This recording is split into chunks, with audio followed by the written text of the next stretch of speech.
Nearly 200 countries this weekend reaching a historic agreement promising to take action to cut greenhouse gases and put the brakes on potentially catastrophic effects of a slowly warming planet. This happened in Paris, 196 nations vowing to set emission goals and to stick to them.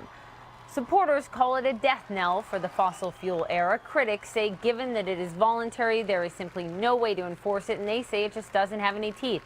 One of the most vocal opponents of the agreement, Oklahoma Republican Senator James Inhofe. He joins me on the phone. Thank you for being with me, Senator. Oh, you bet, Poppy.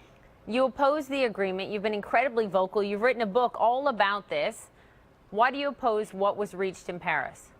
You know, you mentioned the book. If someone would read that and go all the way through, then they would understand.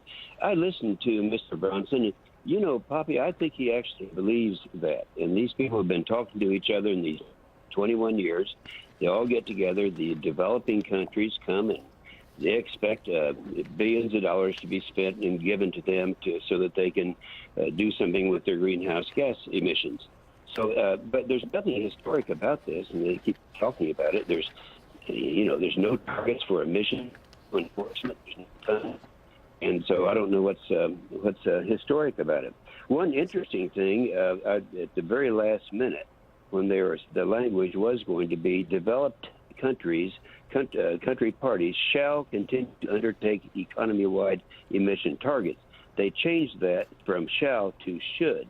And the reason, Poppy, they did that was so that they won't come back to the United States and have something that would be mandated. Therefore, the Senate would have to vote on it. And they couldn't get, out of 100 senators, they couldn't get 30 senators to vote for something like that. So Senator, we've already voted. Senator, let me ask you this. You brought up Richard Branson, who was just on, and you said that he actually believes that. He does. And the other people that agree with him on the science of climate change are 97% of working scientists around. No, it is true. Around the globe right now, 97% believe that the globe is not warming because of humans. You see it in the global average surface temperatures. You see it in the glaciers melting. You see it in plants blooming earlier. That is the scientific evidence, Senator. What's your response? That just isn't true. 97% that they've used over and over and over again is fictitious. You have I have a whole list of scientists that was 10 years old where they said, no, they've screened their scientists for the IPCC, that's the United Nations. And you have great scientists like Richard Lindzen, MIT, who is considered to be perhaps the foremost climatologist scientist. He's laughing about it. Or you say, you know who the father of this whole was James Hansen with NASA? James Hansen started back in the 80s on this global warming, and he said this agreement is not an agreement, it's a fraud. Those are his words.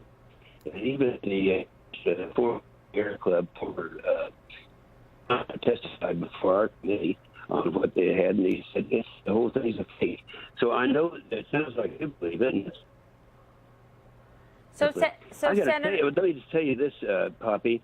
Sure. In the very beginning, I thought perhaps this might be true until I found out what the cost would be to the United States of America. It would constitute the largest tax increase in history. And so we started checking on the science, and that's when we got calls coming in from the scientific community. I want to ask you this, Senator, because before I run out of time, I want to ask you this. You were not in Paris, is that correct, for these talks? That's correct. So my question is, there were no Republican members of Congress who were there, and I know how passionate, sir, you are about this. You've written extensively about it. You just cited these scientists. Why not go and have more of a voice in the debate? Well, Poppy, we were voting in the United States Senate. You know, I have a daytime job. And that's what we're supposed to be doing. So I didn't go. You know, the last time I went, I've been to several of them, and they're the same thing every time. They get together, they talk to each other, they tell each other what they want to hear, and then nothing happens. The last was Copenhagen. And you remember what happened in Copenhagen? Nothing. And nothing has happened at this one. And so, but let me just mention one thing that he said that you can't keep a straight face when you say it. That is, China made some type of a commitment. China didn't make a commitment. They said, we're going to increase our CO2 emissions for another 15 years, then we'll relook at it. Well, they're the beneficiary. If we were to pass something in the United States and chase our manufacturing base overseas, someplace where they had no controls at all, that would be China, that would be India, that would be Mexico. So, to say that they're a part of something where they stand to really make the most from it, so long as they don't have any restrictions, that's where they are now. Senator James Inhofe, I'm glad we're having the discussion. I hope you'll come back and join us again. Thank you, sir. Anytime. Longer is better. I agree. Thank you very much.